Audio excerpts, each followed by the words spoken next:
have no idea. Good.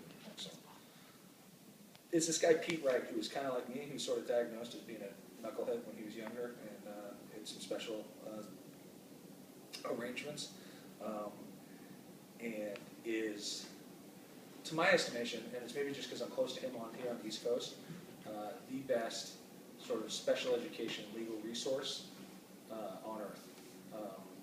He's got a couple of books out, and basically what they do is they teach you what the IP is and what all the component parts are. If you go see him, and you guys are actually pretty close, he does mostly, he's out of Maryland, so most of his trainings are in this sort of Maryland, Virginia, DC corridor. He does do specialized stuff and fly around to whatever, but most of them are within 2 or 3 hours of you. He's, when you see him, I would say you don't get a whole ton out of it because he's very telling little anecdotal stories and being kind of funny, and this happened here, and I had this case, and but what you get is 2 books, and he walks you through like what are the most important parts. And what it allows you to do is, anytime a school division says anything, does anything, whatever, you can go in and be like, is that right? You can go to his website, and they'll have kind of broken out by categories: IEP meeting, child study, discipline, medication.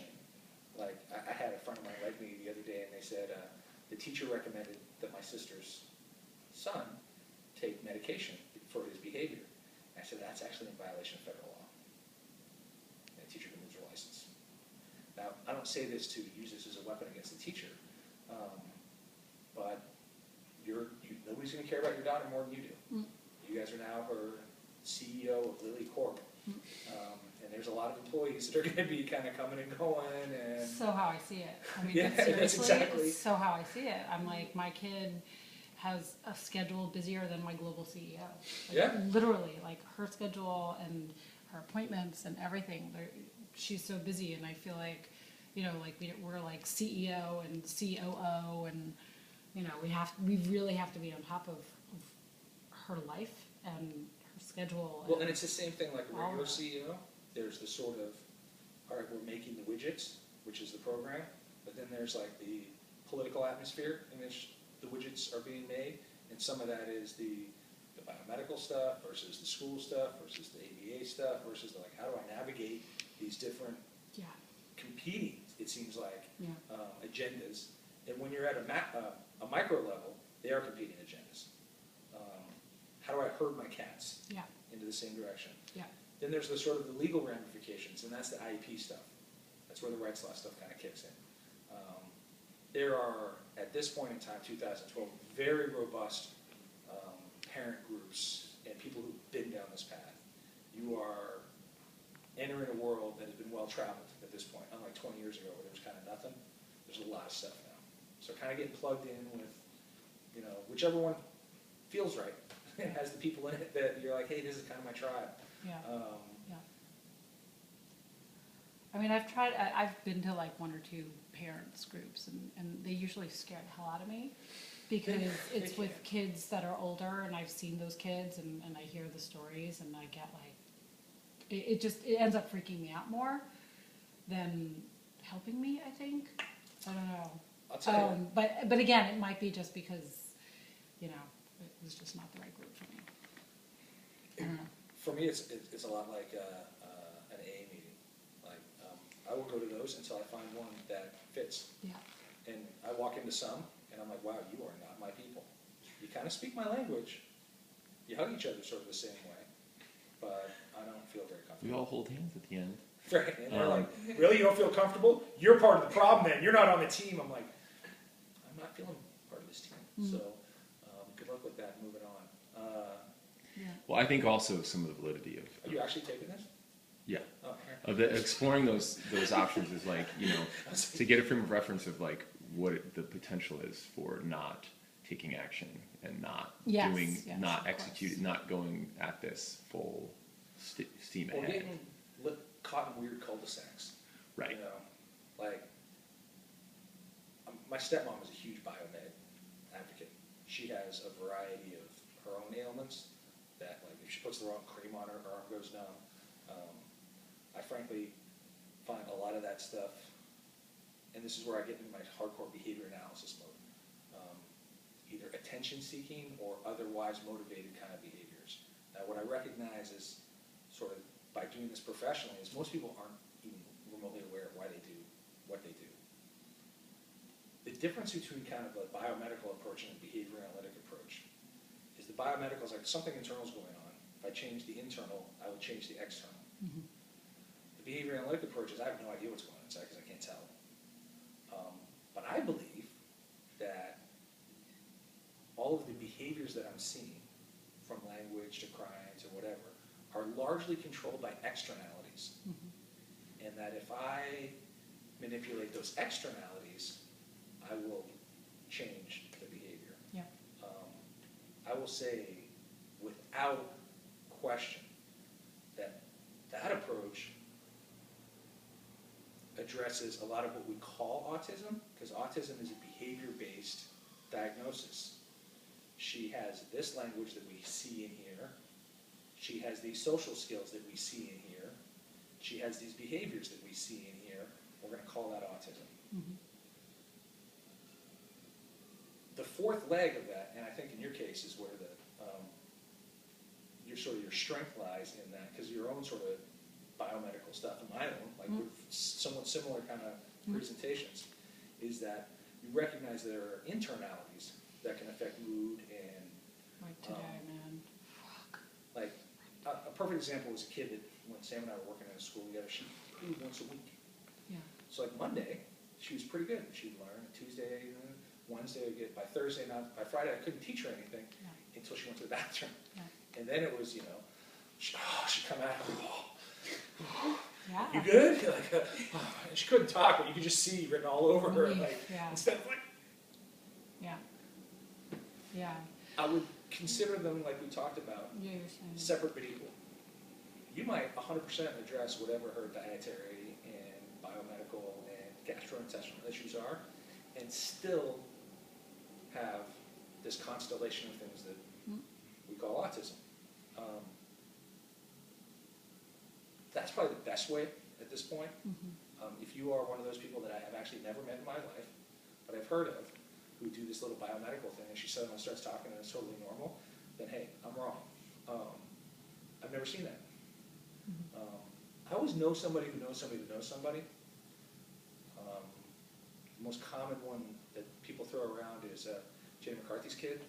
Yeah. If you see him on TV, like, it's a good developing kid.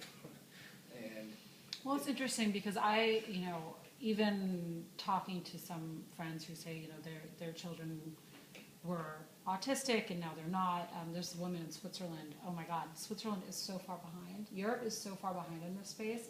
It's pretty scary. France is, they still wrap kids in blankets. I'm sure. I mean, this woman, her son is now 11, and it's one of my dearest friend's boss's child. And her son is 11, and he got diagnosed at 2 or 3, and they were like, you just need to put him in an institution. Yeah. And she was like, I refuse to believe that. And she's the wife of a private banker, so she had a lot of resources. She didn't work, and she dedicated 8 years of her life to, just getting this kid up and running and, normal. And she's like, he doesn't have autism anymore. But when she tells me about him, I'm like, well, he sounds Asperger's-y, like he's still not a normal, and that's fine. And I mean, it's amazing what she was able to do for him. But I hear also like, they're not on the spectrum anymore. Well, you can, because it's a behavioral definition, and actually like really good behavior analysis will result in a child that, the way that I look at it is if someone like me walks into the classroom and can't find that kid, then for all intents and purposes, you have sort of erased the autism diagnosis. It does not mean that there are not sort of underlying neurological idiosyncrasy that we all possess, but that people on the spectrum, because of the nature of the deficits, have not little, but bigger, like blind spots around the social and the kind of the communicative kind of piece. Because one of the biggest ones being, is you don't read other people very well. Yeah. Until they get older. I see you got, look me in the eye. And he speaks very eloquently to that. Like, it wasn't really until he got married and had sort of adult relationships, that began to click for him. That ability to kind of put himself in someone else's shoes and see from someone else's perspective. Who knows what's going on exactly with that? But for him, and he was a pretty acute kind of deal. It says a lot about the sort of the arc that we're looking at. To that point, and Sam can kind of speak to this, like you take two Lilies, right?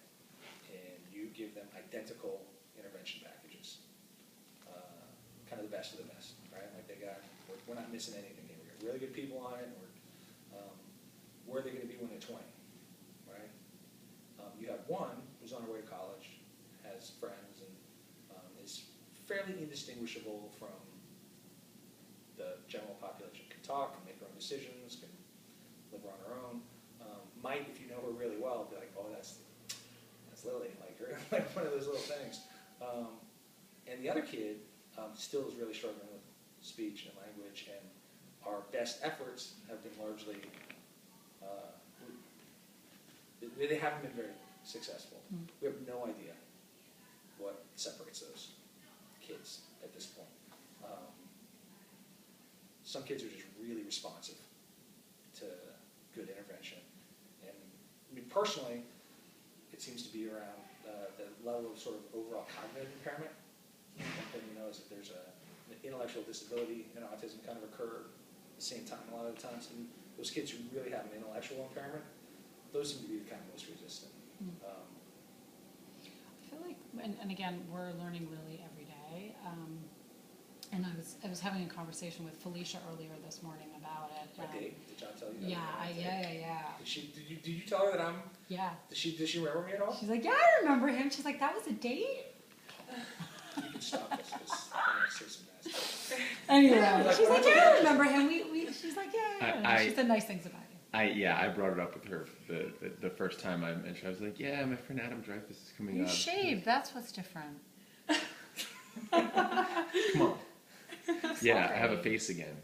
Almost. I have a face. Almost, yeah. Yeah, I might take the rest of this off tonight. I don't know. We'll see. Lily likes beards. Lily, I know. I was like, you shouldn't shave. Yeah. I will